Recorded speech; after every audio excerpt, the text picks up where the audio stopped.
Well, here is an absolutely terrifying story for anyone who's ever invested money with someone you don't really know. If you've invested anything through the internet, if you've invested in crypto, could the person that you invest your money with fake their own death and then make off with, oh, I don't know, $200 million?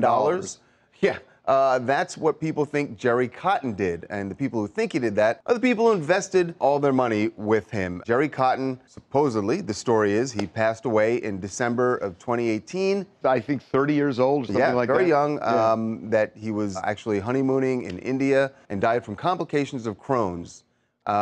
But the problem is, when he died, he had all the passwords to a company that he started called QuadrigaCX. And that company took in all this money for people who are investing in crypto. And now they can't get their money back. So one of the people... Because they can't crack the code. They can't crack the codes, because without those passwords, that's sort of how how crypto works. You can't get to the money. So a lot of people, the investors, they started talking to each other, started their own investigation, and it is now the subject of a new Netflix documentary. One of those people is Tong, and he is joining us right now to talk about what, as the title of the show says, the hunt for the crypto king, Jerry Cotton. Tong, welcome to TMZ Live. Hey, Tong. Hey, guys. Thank you for coming on. So can you kind of explain your personal story briefly, how much you invested, and how this affected you? Yeah, so I kind of take issue with the fact that people use the term investing, because it wasn't really an investment. Like, I was just trying to move my money from Canada, from the US back to Canada. Yeah. So I was using it as a way, as I said in the documentary, to avoid the bank's commission fees. So it's not really an investment. I wasn't trying to put like my life savings down on crypto. I think that would be crazy. So yeah, that's basically my story. Is I was just trying to find an easier way to move my money back from between different countries. And so you put your money in this exchange with QuadrigaCX. When you heard that Jerry Cotton had passed away, what was your immediate reaction?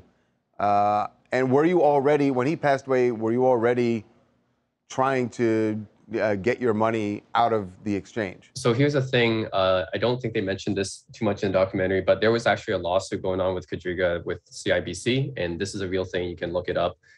So they had some issues with their money getting frozen, and they posted updates on their social media at the time. So I think we all trusted them. When Jerry died, it was actually kind of sudden.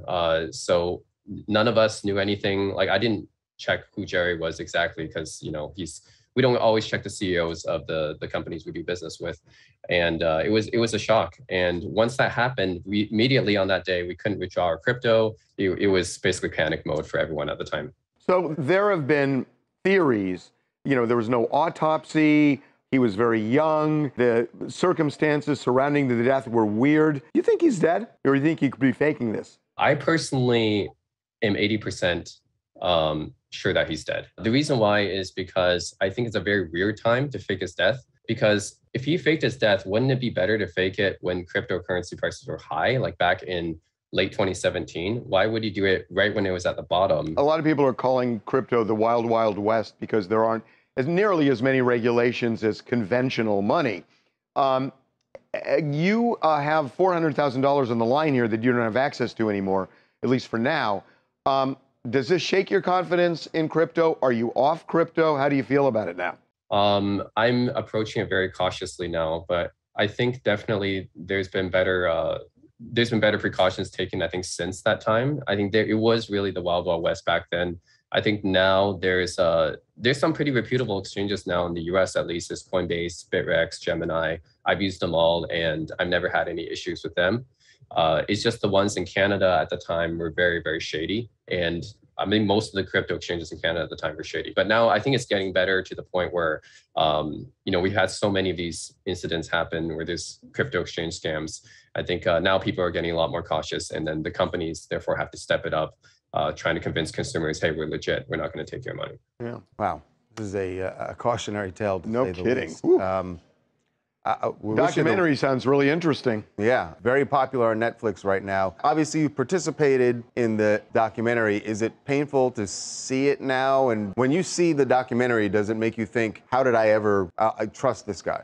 I mean, it's crazy to me. It was crazy to me then. It was surreal to me then. It's still surreal to me now. Like, how did I get in this situation? How did I end up appearing in a Netflix documentary? Like this, I never expected. Like, all I wanted to do was move my money, back to Canada. So it's crazy to me. Well, look, I hope you get your money Wish you back. the I mean, best, man. $400,000 is just massive. So best of luck to you. Thank you for joining us. Really appreciate it. Thank you. Trust No One, The Hunt for the Crypto King on Netflix. Really Streaming now. scary. It's very It's scary. serious. So yeah, that was the interview that TMZ did with me, and now a lot of you guys may know that I was involved in the Netflix documentary Trust No One, and I actually do want to talk about that documentary a bit. And I realized that a lot of the newcomers to my YouTube channel came because they saw the documentary, so welcome everyone who saw the documentary. I do want to talk about it because when I watched Trust No One, you have to realize I watched it at the same time as everyone else. I didn't get a sneak preview or anything, so a lot of the things that were in the documentary was a little bit surprising to me. I had no idea the way, what they were actually going to say in the documentary. Basically, what happened, how I got involved is I was one of the original affected users who, when the whole thing happened, when the whole thing went down, I was one of the first users to actually sign an affidavit saying that, hey, I actually did lose this much money in Quadriga. And this was at the time when there were a lot of competing law firms looking to take up the case in Canada. So I was one of the first affected users to put my name out there because I wanted to sign an affidavit to show that, that this did happen to us, and I wanted to be part of the case to try to get our money back. And then after that, my name kind of appeared out there. It was made public. I think this is kind of weird because I didn't expect that to happen, but the law firm made that public. And then after that, Bloomberg actually contacted me for an interview. This was back in February 2019. And that Bloomberg article got published about me losing my life savings. And then pretty much after that, I became one of the most prominent victims of the Quadriga scam. So that's pretty much how the whole thing went down. I had no idea this was going to happen to me, that I was going to end up appearing in the Netflix documentary, but one thing led to another, essentially, and now I'm here. So I do want to talk about it. I do want to answer a few questions a lot of you have about me as well. So that is how I got involved. A lot of people after that, a lot of companies, film companies, they asked me, hey, do you want to make a documentary with us? And I was involved in 2 of them. So the first one is called Dead Man's Switch. If you don't know about it, Dead Man's Switch is a documentary that was released last year about the Quadriga scam. It was released on CBC in Canada, and I think it's available on Discovery Plus in the US. It's not as widely available as Trust No One, but it is out there, and I think it's a pretty good documentary as well. So comparing the 2 documentaries, I think they're fairly comparable. I think they're complementary. I do highly advise people who, I think most people watch Trust No One. So for those of you who watch Trust No One, I do advise watching Dead Man's Switch as well. I think it's fairly complementary. They mostly contain the same material and cast, but I think they view it from a little bit different angles. I think Dead Man's Switch is a little bit more grounded. Trust No One maybe a little bit more sensationalist, but hey, you can't argue with the results because Trust No One apparently is the #1 movie in a lot of countries right now. So it's definitely got people really interested in it. So I do want to talk about the things that the documentary left out, though, because I do realize that these documentaries, they have a limited running time. They have to keep it under a certain amount of time. Both of these documentaries came under 1.5 hours. When Minnow Films, the company that was producing Trust No One, wanted to do this documentary, they interviewed me, and I think it was like a 2-hour interview. So most of that got cut out because the documentary has to fit under a certain amount of time. And same thing with Dead Man's Switch, right? They just take bits and pieces of what I say and put it in. So there's a lot of stuff that's kind of missing from it that I do want to talk about. Because I think it's fairly important, because these documentaries are nice to get attention, and that's really the original reason I did these documentaries. I agreed to participate in these documentaries because I wanted people to know about these crypto scams, right? That I was involved in a crypto scam. A lot of people are involved in crypto scams, unfortunately, but they don't have their voices heard. So a lot of people, there's actually a lot more people who lose money from crypto than people who make money on crypto. So I know you hear about the news, all these crypto millionaires and whatnot, but you don't hear about all the people who actually lost money And I hope that this documentary, originally I wanted to get more media attention because I want people to know that, hey, this is the underbelly of crypto, right? Like, there are a lot of people that get scammed, and this is a real issue that's happening to real people all across the world. And after this documentary was released, I got a lot of messages from people who say, hey, I was in the same situation you were in, and somehow I become the spokesperson to to talk about affected users, victims of crypto scams. And Quadriga is just one of them. But I'm glad that this Netflix documentary is kind of bringing that more to light to the wider public, which is good. So yeah, let's talk about what the documentary didn't have. So I know this documentary, Trust No One, it focused, I think I was in it a lot more than I expected, honestly. I mean, so the film company asked me to go down to this random house that was, I think it's someone else's house that they just rented, and they asked me to do a whole day of filming in there. So it was like, I think 2 hours of interviews that they did with me. Most of it was cut out from the documentary, but they did a 2-hour interview.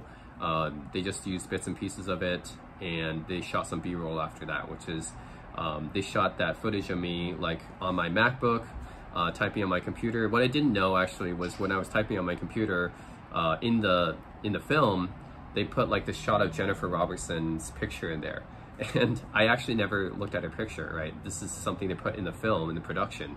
So I didn't know that. I was kind of shocked. I was like, I would never look at Jennifer Robertson's picture. Why would I look at her, right? That's, anyways, they put that in the film, and which I find kind of interesting. They gave me like this bowl of instant ramen to eat because they really wanted to duplicate the situation I was in at the time. Because you understand, when it actually happened, I was living in basically an old rundown apartment in like one room. I rented out one room, right? Very cheap price. That's all I could afford. And there's like insects and bugs everywhere. It was a terrible time, and I survived on essentially instant ramen and pizza pops, which are the equivalent of Hot Pockets in Canada. So that's what I lived on for like a year after this happened to me, and they really wanted to duplicate those authentic circumstances, I guess. So they got me in this apartment that's actually fairly similar to the one I lived in, so I guess that's fairly close. And then they got me to have this bowl of instant ramen to like kind of working on my MacBook to kind of duplicate that feeling again. So that's what happened there. And then they shot this other clip of me that was downstairs in the basement, and they gave me like this luggage case, and then it's like, hey, just pretend you're packing up and carrying this luggage case. So that's when you see that part in the film where I'm like leaving the room with the luggage and stuff like that, where I'm just like sitting on the bed. That's where that film is from. So yeah. That was my experience. It was an entire day, and I had no idea when it was going to be released, actually. But I didn't actually expect it to be as popular as it is, but it looks like it's fairly popular, which is nice. I just thought, okay, I'll just do this, and you know, if it gets traction, then that's a good thing. And I'm glad that a lot of people have watched it so far, apparently, and have enjoyed it or have been interested in it. And yeah, those YouTube videos, like, I didn't know they were going to use those YouTube videos for my account. I mean, I knew they were going to use something for my YouTube, but I didn't know it was going to be those videos. Like, there's one of me waving my lightsaber around, like, playing with it. Like, I don't know why they used that video, but okay. Then there's one of me flying my drone. Okay, I guess they wanted to show that I was interested in electronics and stuff like that. But the one on my massage chair, like, I have no idea. Why did they use that? Like, they just wanted to show like, oh, this is me like having some fun or relaxing or something like that. I guess that's why they used it, but yeah, I had no idea they're gonna use those videos. I mean, I could have thought of some better ones they could have used, but anyways, it's fine, I guess. It's a little bit shocking that they use those ones in particular. So those are my experiences making the documentary.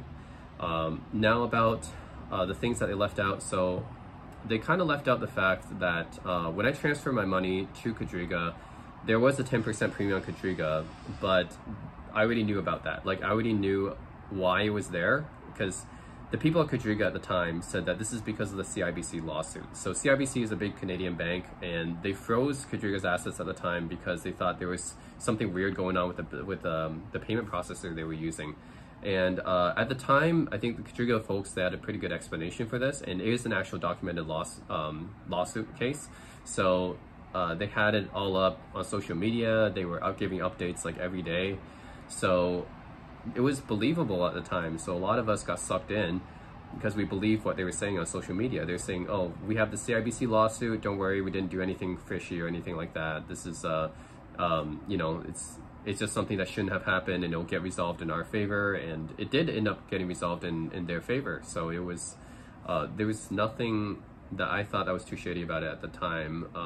But that was the reason that they told us for that 10% premium and for the long withdrawal times.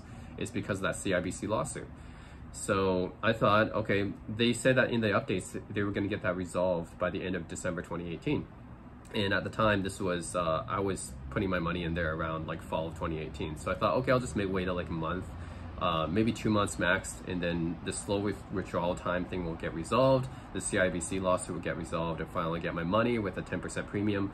I didn't have to expose myself to the changing crypto market.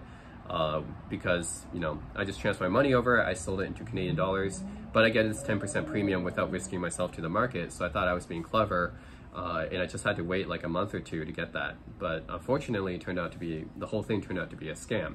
So yeah, it's not like I just transferred my money over to this exchange 10% premium without looking at why there was a premium. I did do my research on why there was a premium, and at the time I thought it was believable, but apparently it wasn't. So yeah, I didn't know about that.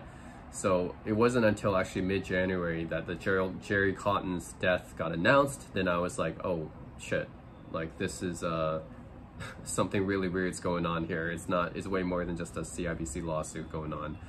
And then basically the Pandora's box opened, and it just, the case just kept getting weirder and weirder. It's crazy. So that's the other thing I have to mention is they focused on Jerry, Jennifer Robertson, and Mike Patron, which, you know, those are the main characters, but there are some other characters that's involved and some other companies that's involved I have to talk about as well.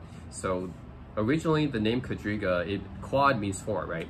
So Quadriga actually started with 4 people, and that's Jerry Cotton, Omar Danini, who is Mike Patron, Alex Hannon, who is the developer of Quadriga, he is the sole developer of the Quadriga platform, and Richard O'Neill.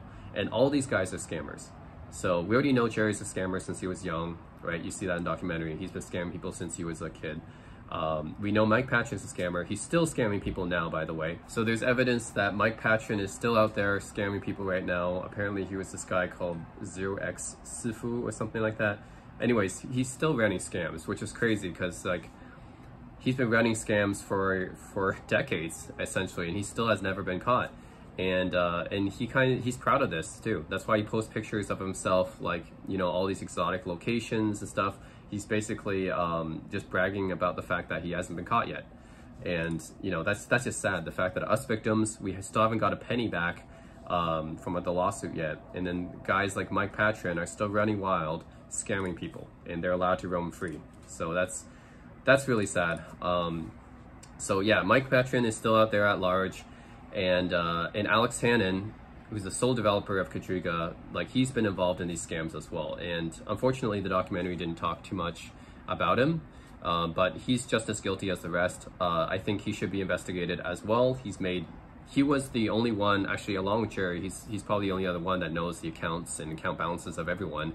And he's made off with millions of dollars from the exchange, right? As the sole developer of the exchange, he's made millions of dollars from it, and no one, like even EY, Ernst & Young, the firm who is the trustee in this lawsuit and this investigation, they haven't done anything about him. They haven't like tried to chase him down or suspected him at all, which is crazy to me. So Alex Hannon, another criminal, is basically allowed to run free. He really should be looked at and investigated, but no one has done anything about him yet, and the documentary didn't even talk too much about him. And then there's Richard O'Neill, who's the other part of the 4 guys here.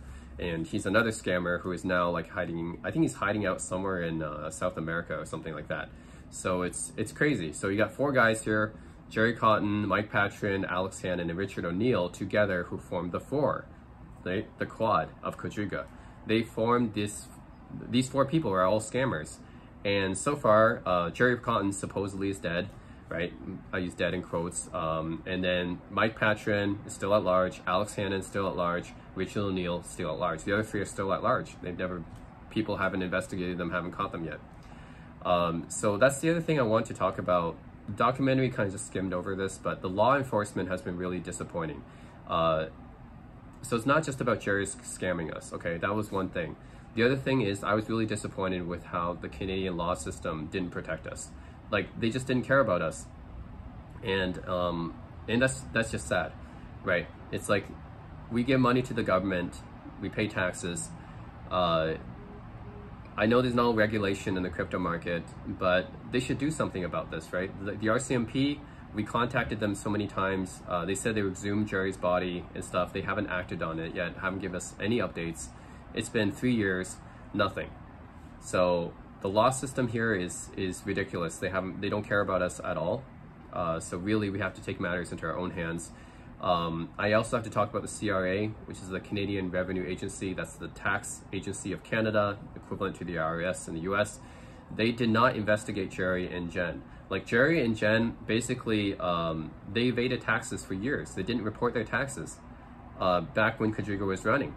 I think Jennifer reported like $5,000 of income, which is ridiculous. We know they were making millions of dollars. They didn't report the correct amount on their tax returns. The CRA, who's supposed to audit these people, who's supposed to, you know, if you evade taxes, it's a crime, right? They didn't audit them at all.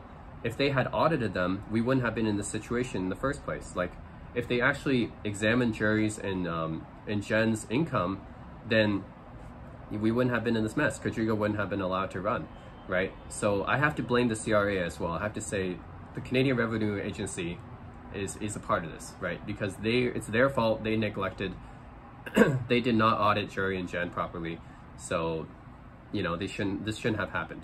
And plus, right now with the lawsuit going on, all of us have claims, and the CRA wants a part of it as well, which to me is ridiculous. Because, hey, you're the one who let this happen to us in the first place, and now you want a piece of the pie as well. You want a part of our funds, of our what we're supposed to get back. Like, you're basically stealing money from the victims, and that's crazy that the Canadian government is like this. So I have to complain about the law enforcement and the government here. They don't care about us, and not only that, but they're stealing from us now too. So it's ridiculous. And so the other one I want to talk about is EY, who's Ernst & Young, right? Ernst & Young is a Big Four accounting firm. They were in charge of taking over this lawsuit as the trustee.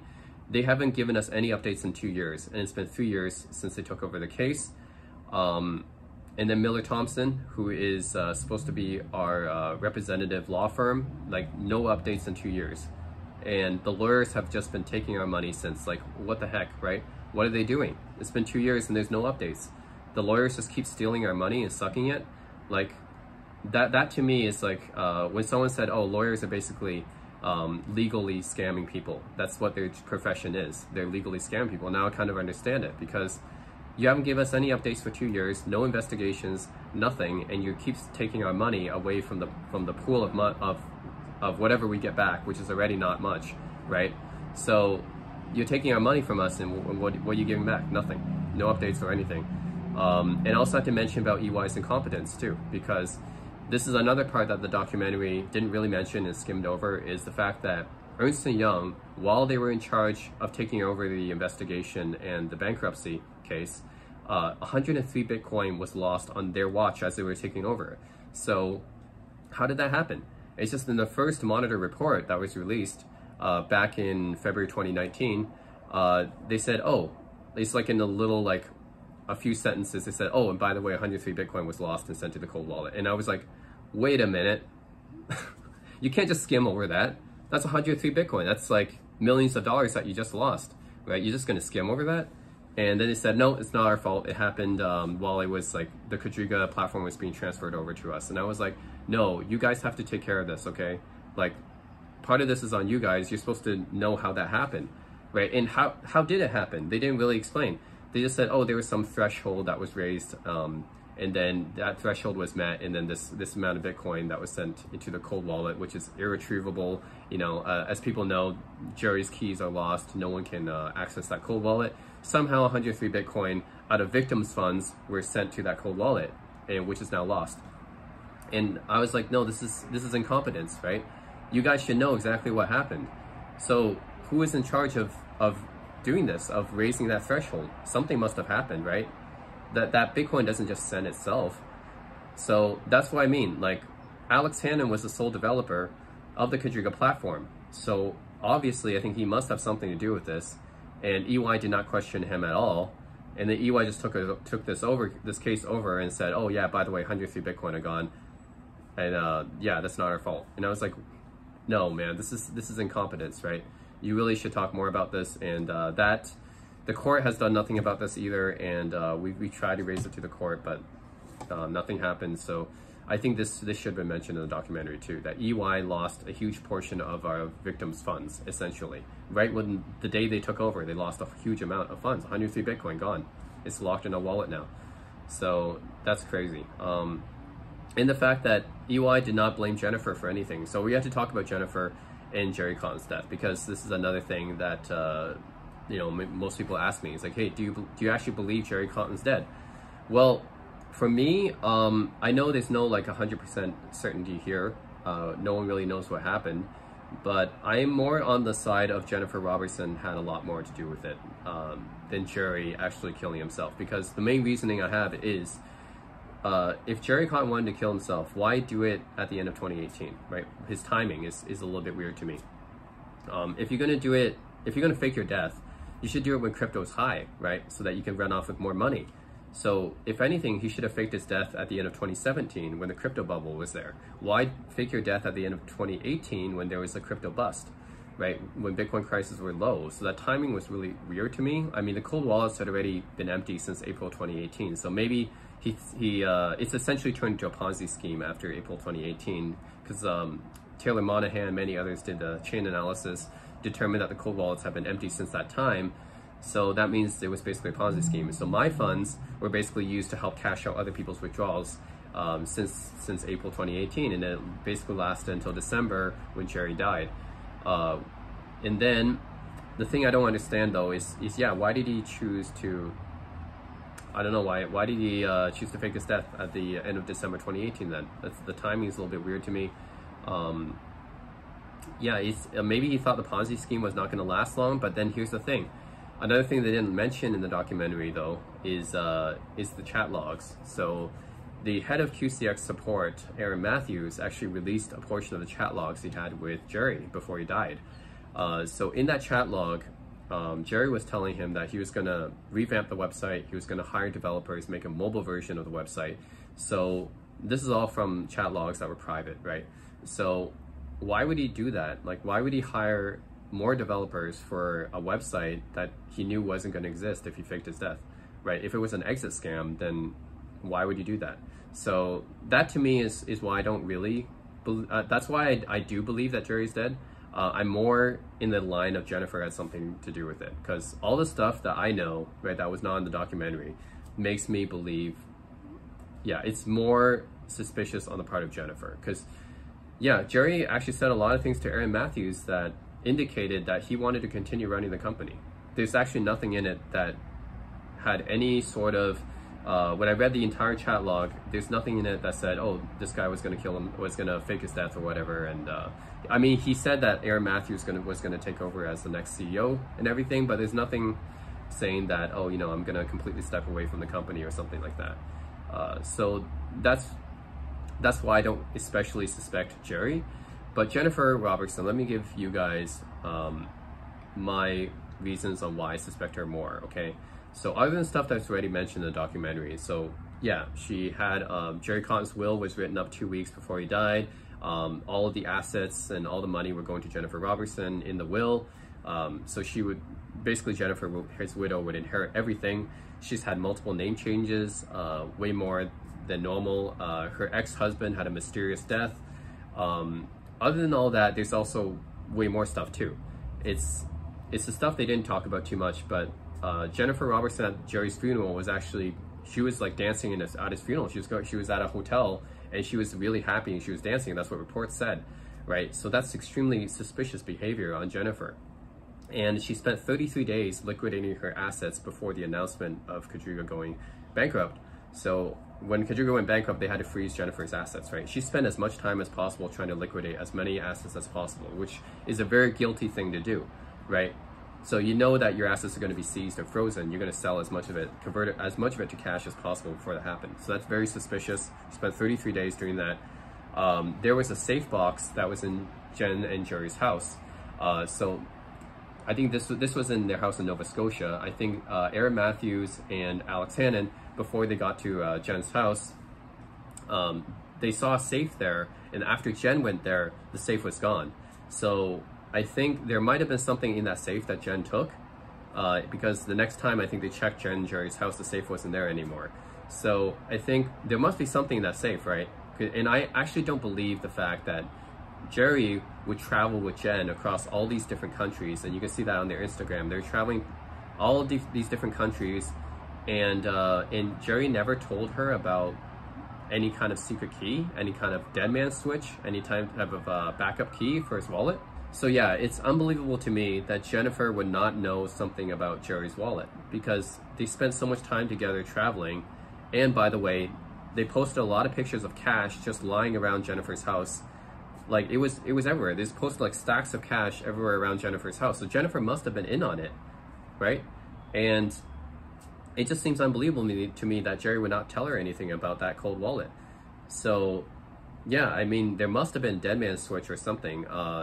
Like whatever Jennifer says, I don't even believe her, because she already committed 2 crimes already. This is on record, okay? First of all, she lied under oath when she said that she was not involved in Quadriga. She definitely was involved in Quadriga. She acted as the payment processor for Quadriga. So she lied, that was under affidavit, so she lied under oath already, which is a crime. Second thing, she evaded her taxes, right? She misreported her income as $5,000 when we know that she made a lot more than that. So that's another crime right there. So she's already a criminal, all right? So of course, why am I going to believe her when she says, oh, I don't know the password to Jerry's laptop and safe and wallet and everything? Of course, I'm not going to believe her, right? She already lied under oath. She's already a criminal. So there's all this suspicious stuff that's going on, and she's really the only person that would know exactly what happened to Jerry, since she was the only one in that hospital in India that knows what happened to him, right? So Jerry dying so soon after he had Crohn's disease is really weird, right? And she was the only one there. And then Jen has a new book out or something that's supposedly like a tell-all book or something like that. And of course she's going to say, oh, I'm innocent or whatever. But it's, of course, who's going to believe her, right? That book is just full of lies, and it's just a way for her to make back her money that she stole from other people. So yeah, don't buy her book, okay? So to me, she's the main suspect. There's so many things that she's done already that's incredibly suspicious, right? And also, I don't even know if Jerry's body's cremated or not. There's conflicting reports, right?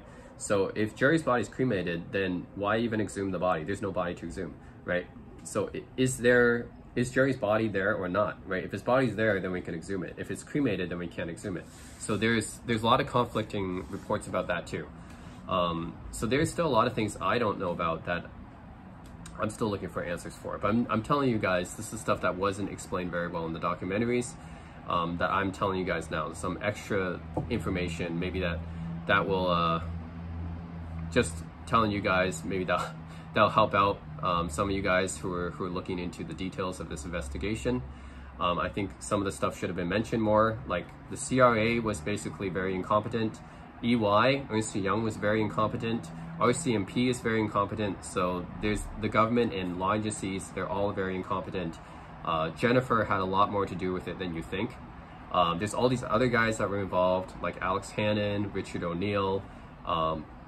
Jennifer Robertson's still allowed to run free. She should be in jail because she already committed crimes. But anyways, she's still allowed to roam free. In fact, EY gave her $200,000 just to cooperate with the investigation. Isn't that crazy? She got money before any of us victims got a penny. So, and she's allowed to roam free. And Mike Patchen's allowed to roam free. Keep doing scams as usual. So that's crazy. And that leads on to the next question, which is, have we got our money back yet? No, we have not got our money back. We haven't seen a penny of it back. So far, we're supposed to get back somewhere between 10-15% of what we lost, according to my calculations on the Telegram channel. You can see all the reports on Quadriga Uncovered. It's all in EY's reports. But it's been 2 years and there's been no update. So what have they been doing? Their last update was, I think, was in May 2020, essentially. So yeah, that's almost 2 years ago. they told us, oh, by the way, this is how much money is involved, and you know, this is how much we liquidated the crypto assets for. This is the rest of the remaining funds, and here's what the lawyers took from you guys. And I was like, okay, fine, just give us back our money as soon as possible, right? Like, just give us our 10% and be done with it. And it's been 2 years later. I don't know what they're doing. 2 years, no updates. What have they been doing? What's preventing them from giving us our money back, right? I'm still waiting for the distribution of our money. We haven't got anything back, not a penny. Meanwhile, like I said, Mike Patron's out there on some tropical island or whatever. Jerry Cotton, if he isn't dead, is obviously on some tropical island as well. Jennifer Robertson's allowed to roam free, even though she should be in jail. Like, not even related to Quadriga. She should be in jail for evading her taxes and lying under oath. Anyways, it's crazy to me, right? Richard O'Neill, right? He's somewhere in South America living it up. Alex Hannon, I'm sure, is somewhere living it up. Nobody's investigating these guys. Like, it's crazy. So yeah, that's what I want to talk to you guys about, is the things that they left out of the documentary. It goes a lot deeper than you think, and there's all this other stuff going on with crypto capital, and yeah, it's a shapeshifter. They use that to obscure like the masked address and stuff like that. Like, we think that Jerry gambled all the money on these different exchanges, and they use like shapeshifter or something to mix up the addresses to make it harder to find and trace. Like, it's crazy. Like, the story just goes so deep. So I also want to add that in addition to crypto capital, there's a bunch of other shady companies around this area. There's also WB21, which is this weird shady payment processor that Quadriga used. They basically are holding a lot of Quadriga customers' funds, and they never responded to any requests. So basically they scammed Quadriga, which is ironic, right? If you like think about Jerry Cotton scammed so many people, he got scammed too by this WB21 payment processor company that basically never replied to Quadriga or Jerry or Guess, and just held the money, and they never gave it back. And they had like $6 million, I think, of customer funds. EY also tried to contact them, but they weren't able to get a response either, then just gave up. So yeah, there's a bunch of money stuck there too. Yeah, it gets more and more surreal once you think about it. Like, all I wanted to do was transfer my money from the US to Canada, and somehow got involved in this crazy mess. And by the way, there's another thing that Jennifer Robertson did, was when she took over as the head of Quadriga, essentially after Jerry Cotton died, she continued to let users sign up for Quadriga and deposit their money into Quadriga, knowing that they had no money to give. So that is another crime right there, right? You keep opening up the exchange, you let people deposit money when you know you have no money to pay out, right? You know that the money is gone, and you keep letting users deposit money there. That's another crime right there. So there's at least 3 crimes that Jennifer Robertson she's done, and that's not even talking about all the stuff that's related to you know, to the potential murder of Jerry that I'm thinking of. So anyways, it's nuts. Anyways, what I'm doing now is after this documentary came out, I think it's a good opportunity for me to help affected users. So not just of Quadriga, but just of crypto scams in general. So I'm trying to talk to some people to get a project up.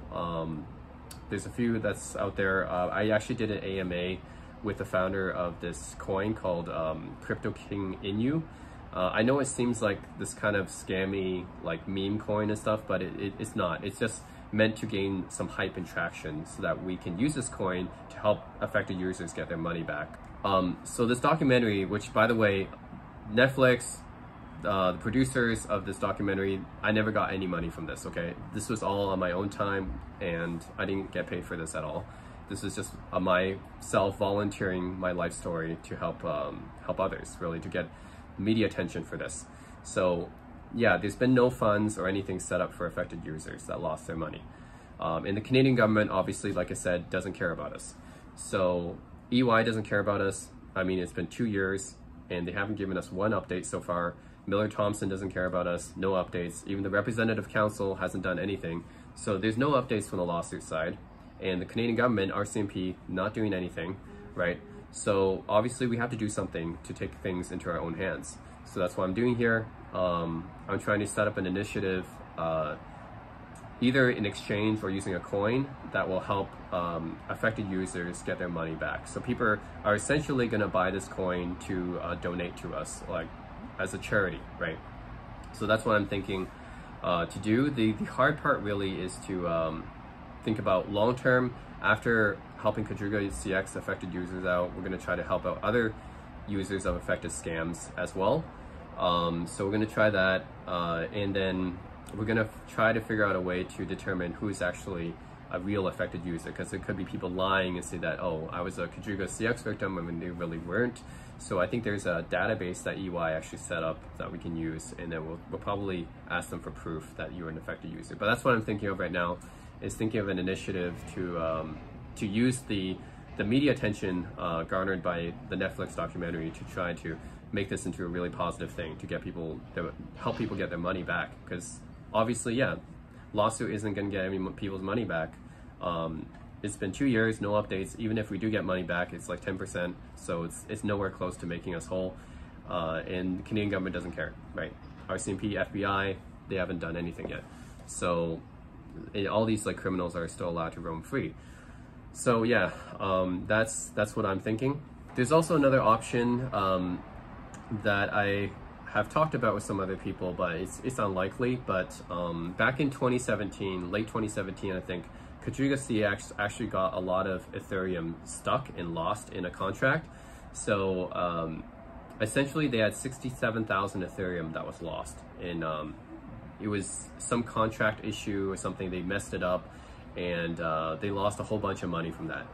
And all that Ethereum is actually still there. It's just locked in this kind of, I don't even know what to call it. It's like a stuck account, I think, because of the contract issue.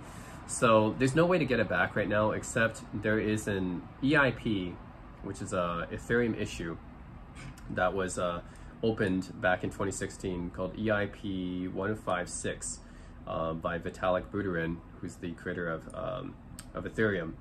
And unfortunately, it is closed at the moment.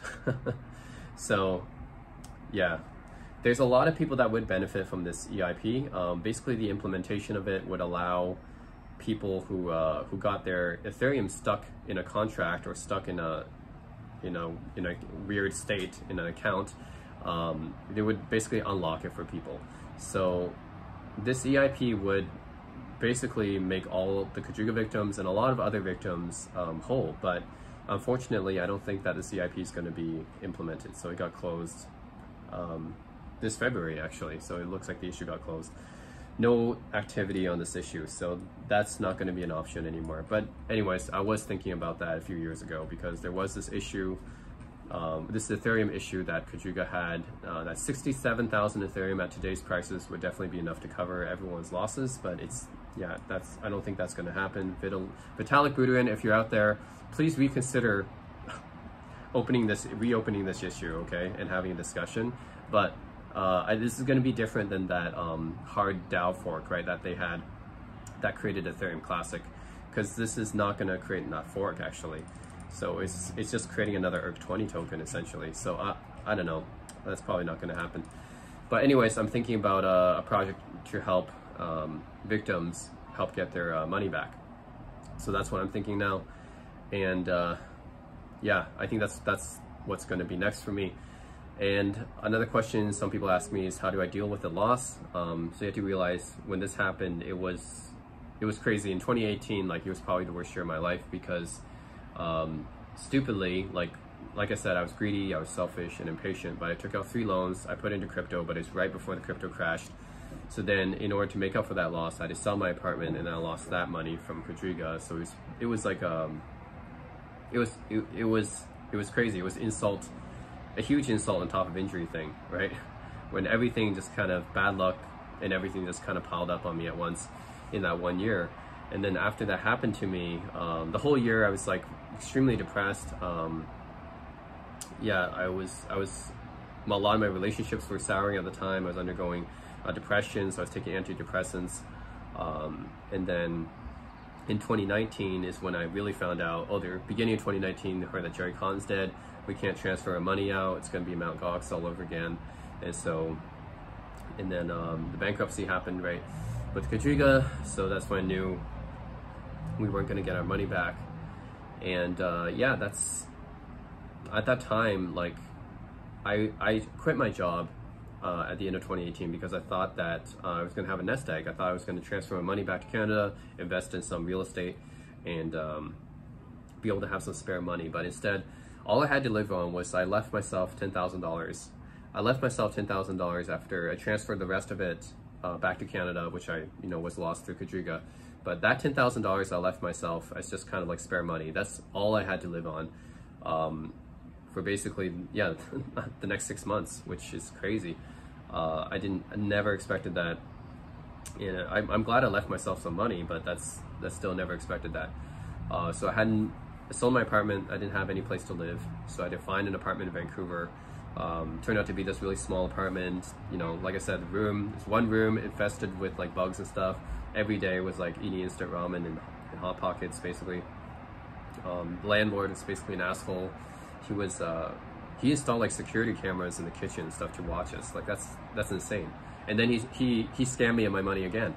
After I left that apartment, after I left that house in the building, he basically asked for my contract back, and then he said, "Oh, by the way, you broke a whole bunch of our house rules. I'm keeping your security deposit." And I didn't do that. I obviously didn't break any house rules. He just wanted to take my money, and I got scammed again by the landlord. That's incredibly, like, how unlucky can you get, right? It's like scam and then scam and then scam. It's like I was involved in all these ICO scams in 2018, the masternode scams where they have like these coins like Dash and stuff like that. They're supposed to be similar to Dash, where you can have proof of stake, but then it's basically just a Ponzi scheme because they know that people are just going to sell their coins as soon as they get it. They have no value, no worth. They advertise it based on passive income.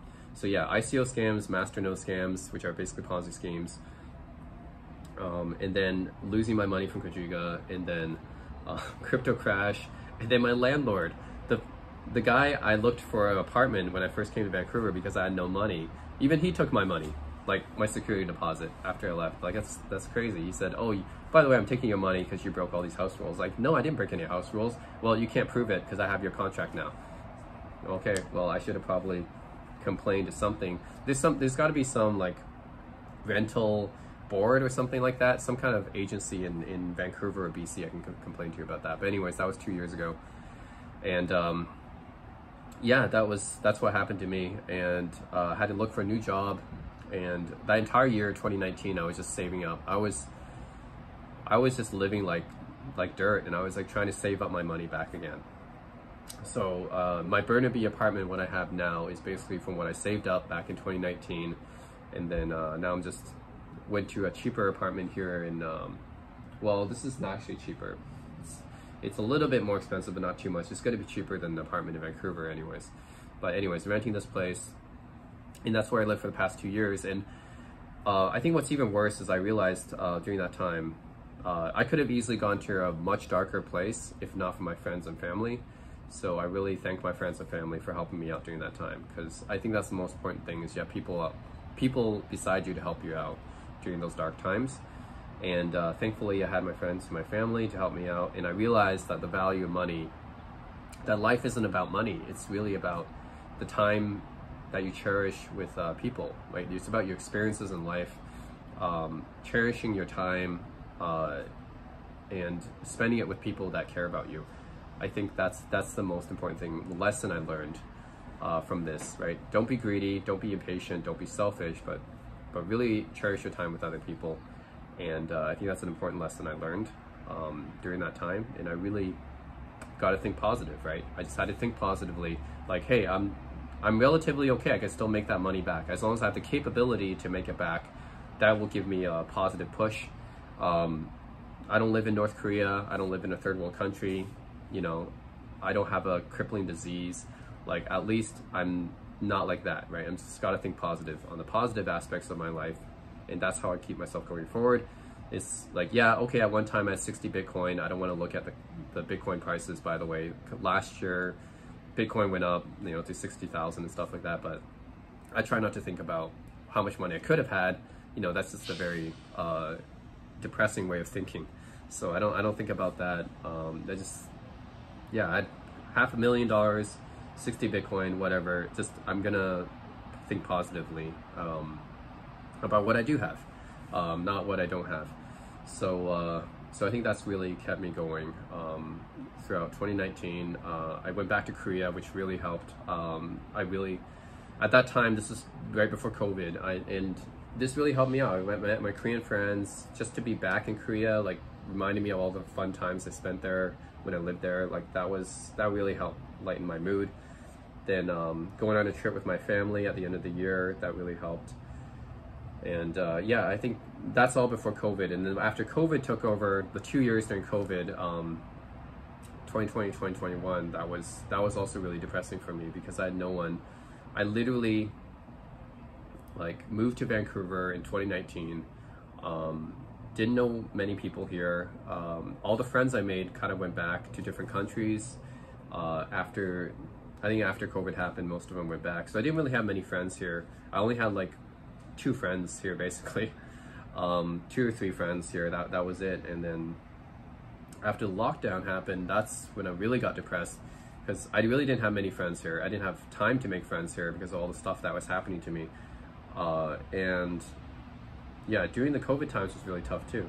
And I basically just stayed home all the time in this room, and that's, yeah. So yeah, every day just staying alone at home. I mean, this is a very depressing and lonely thing for me. During the lockdown, I couldn't go outside very much because there's nothing to do. I didn't have many friends here. I didn't have ways to meet friends here. I work at home, obviously, so, you know, I can't meet my coworkers or anything. There was just nothing I could do during those 2 years. It was basically like being like almost solitary confinement or prison, right? It was like being in prison. Like I couldn't do anything. And I think that to me is even more depressing than even losing my life savings. Every day is just working and doing YouTube, basically, essentially, was my life. So for the last 2 years, it's been pretty depressing, actually. And I think that really made me realize like the social aspect of life, right? So it's not even about, like, now that I made back some money, I'm obviously not even close to what I had before, right? Like my net worth is just a fraction of what it was before, but at least I'm trying to get back to, I'm trying to make it back, right? And I'm trying to realize that money is not the most important thing. It's just, I can always make it back, but time is something I can't make back. That's the thing I really, like, COVID took away 2 years of my time, right? Now I'm 2 years older. During that 2 years, I did nothing but stay home because I have no friends here. There was no meetups to go to. They were all closed. There was lockdown. I couldn't travel. All my friends were in other countries. Like, this was the thing that really hurt me. It was the lockdown for 2 years hurt my time. And in a way, I think that the COVID lockdown for 2 years hurt me more than losing the $500,000 did. Like the $500,000, like, okay, I could have, you know, bought like a nice, like, I could have invested it, you know, in real estate or stock market, or hey, I could have put it back in Bitcoin and I could have been a millionaire now, but, or Shiba coin, you know, whatever. But, you know, that's something that's like, oh, I could have been this, I could have been that. But as I am now, I think it's still okay. I'm still living in a decent apartment. It's a 1 room. I don't have a car or anything, but whatever. At least I'm living. But it's the time, right? Like losing 2 years of my life because of COVID. That's the thing that really, and I know that other people lost time because of COVID too, but for me, it hurt me especially because I literally came to Vancouver, had about 6 months where I could actually do stuff, and then COVID happened, the lockdown happened.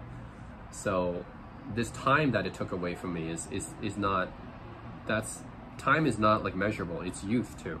Right, this is 2 years of my early 30s that it took away.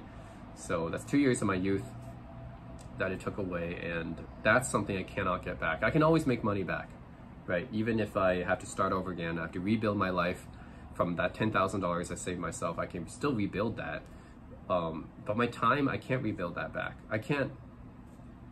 When I was 31 or 32, you know, that time I can't get back, and that's what COVID took away from me. So that in a way hurt me much more. It made me more depressed even than losing $500,000. So that's what made me realize, if it's anything from all this, right? What I realized is how much more important time is than money. When people say that time is money, yeah, they're right. But time is in a way is priceless. It's not even time equals money. It's time is priceless. It's invaluable. Like the time is how much you have remaining on Earth. You know, how much longer you're living, essentially. And as I get older, last year my grandfather passed away last year, in last November. I didn't get to see him because of COVID. I realized, like, this is the time I'm losing. I lost time I could have spent with people that I cared about, and that's time you can't get back. And as I age, as I get older, then there's no going back. No, I can't go back in time. I can't get my youth back. My family is gonna get older. My parents are gonna get older. My brother's gonna get older. My friends are gonna get older. During the past 2 years, a lot of my friends stopped talking to me. They became very distant from me because I couldn't visit them. So yeah, I lost a lot of friends during the last 2 years. We became farther apart because of COVID, because I couldn't visit them. And it's unfortunate I couldn't see my family either. And I couldn't see my family and my friends, and this really made me sad. This made me much more depressed, actually, than even losing all my life savings, because it's like, I can't get this back. I can't get my grandfather back. He passed away, and I couldn't spend time with him. Like, that's time I can never get back. I couldn't say a proper goodbye to him, and then eventually I'll have to say goodbye to my parents too. And this really makes me realize, and my friends. So as I get older, I have to say goodbye to my family and my friends. So that's what made me realize time it's invaluable. It's so priceless, and that's way more valuable than any money you'll ever lose, actually. Any money you ever lose, I lost $500,000, I lost my life savings. That's not comparable to the 2 years of my youth that I lost during the COVID lockdown. Like, that's time I'll never get back in my life. That's what's sad. That's what's depressing, right? So yeah, because of COVID, I couldn't visit my friends for 2 years. I couldn't visit my family for 2 years. I couldn't see my girlfriend for 2 years. I mean, she's in Korea and I'm here. She can't come here because of restrictions. I couldn't go there because of restrictions. So we were basically long distance for 2 years, and that really took an emotional toll on us. And I just think about what the COVID lockdown really did. I mean, it took away 2 years of my life. I had a lot of ruined relationships because of it. I lost a lot of friends because of it. I couldn't see my grandpa before he passed away. I couldn't see my family, and I couldn't see my girlfriend. I mean, and on top of that, of course, all the things that come with aging, right?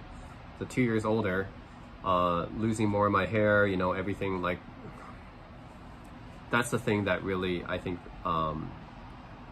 if I could,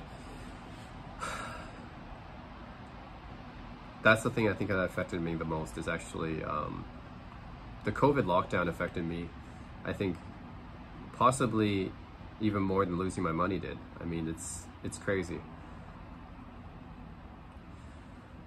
Yeah. Like, that's the thing that affected me, I think, even more than losing my money, honestly, is the COVID lockdown. I mean, for 2 years, basically lost that time of my life. I mean, you can talk about $500,000 anytime you want, but it's $500,000 worth 2 years of your youth. I would argue, as you get older, your youth becomes even more valuable, right? So at some point, $500,000 actually wouldn't be even worth that much, but 2 years of my youth is always going to be worth more and more as I get older, actually. I'm always going to be thinking of these 2 years I lost because of COVID. So I'm never going to get that back. I can always make my money back eventually. Sometime I think I can make back $500,000, at least when I'm older. Sometime I can make it back, but I'll never get back 2 years of my youth. That'll never happen, right? So that's probably the worst thing that happened to me, is losing 2 years of my youth because of COVID. And yeah, all those friendships and relationships, yeah, I'm probably never gonna get those back either. So I'm never gonna see my grandpa again. So yeah, and then it's not only 2 years of my youth, but 2 years of my relationship with my girlfriend is gone too. Like, not being able to meet her, not being able to spend time with her, not being able to see her, that's the thing that hurt me the most, is more so than maybe the money is the thing that came after the money, which is the COVID lockdown. Yeah, I mean, taking away my life savings is one thing, and then taking away 2 years of my youth is another. So that's, it was really just one bad breakup after another for me, ever since 2018. And only now I think are things starting to open up again. But Jesus, it's been a rough couple of years for me. And that's not to mention all the financial shit that happened to me in my previous update video in May 2021. I mean, like all the stuff that happened to me with my bad luck with stock investments and the CRA. Like the CRA basically held my tax refund hostage for like a year. Like that stuff's all pretty much, yeah, I've had no good luck with financial investing, which is why now all I do is I put my money somewhere in a crypto, or in a crypto I really believe in, I should say. You gotta be careful because so many scams out there. I put all my money in a coin I really believe in, and I just hold it. I don't look at it. Same thing with stocks. Put all my money in a stock that I believe in, and I just keep holding it. I don't even look at it anymore. Just keep it there, and then that makes me stress-free. And yeah, that way I find whatever money I lose, it's really whatever happens, you know, that's fine because I believed in it until the end, right? And if something goes up or something, that's good. If it goes down, well, that's fine too. That's at least I don't have to keep checking it, and it'll cost me more stress. So that's how I think about it. Now I'm just gonna put my money somewhere. It's somewhere that I believe in, and I just leave it there, and I hold it. So no more short-term trading for me anymore. When you get too emotional, you make mistakes, and that's the human side of us. Humans are emotional. When we get emotional, we start making mistakes, and that's when the bad stuff happens. And really, that's how the whole thing in my situation all happened, was because of emotion. If I didn't get jealous or envious of my friends making big bucks off of crypto, I would have taken out the 3 loans. And if I didn't take out the 3 loans, none of this would have happened. So yeah, really, I'm trying to, as much as possible, I'm trying to not let my emotions get the better of me. So I'm just trying not to look at any of my investments anymore. So that's what I'm gonna do from now on.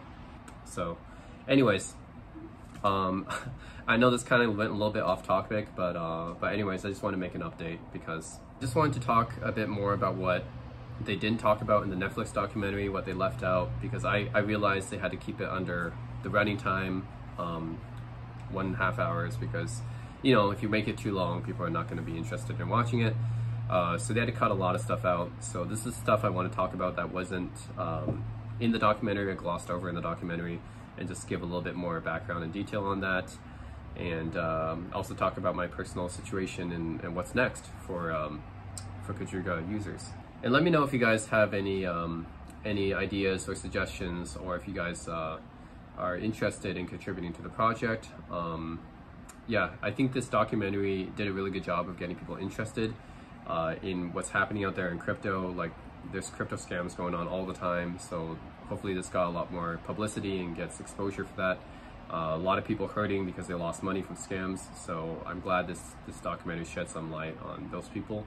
However, it was kind of light on details, and it really, they didn't start a fund or anything, so like the law enforcement and EY, like there's nothing going on to get victims back their funds, so I am trying to start some project, or help out on a project to get scam victims, try to recover something for them.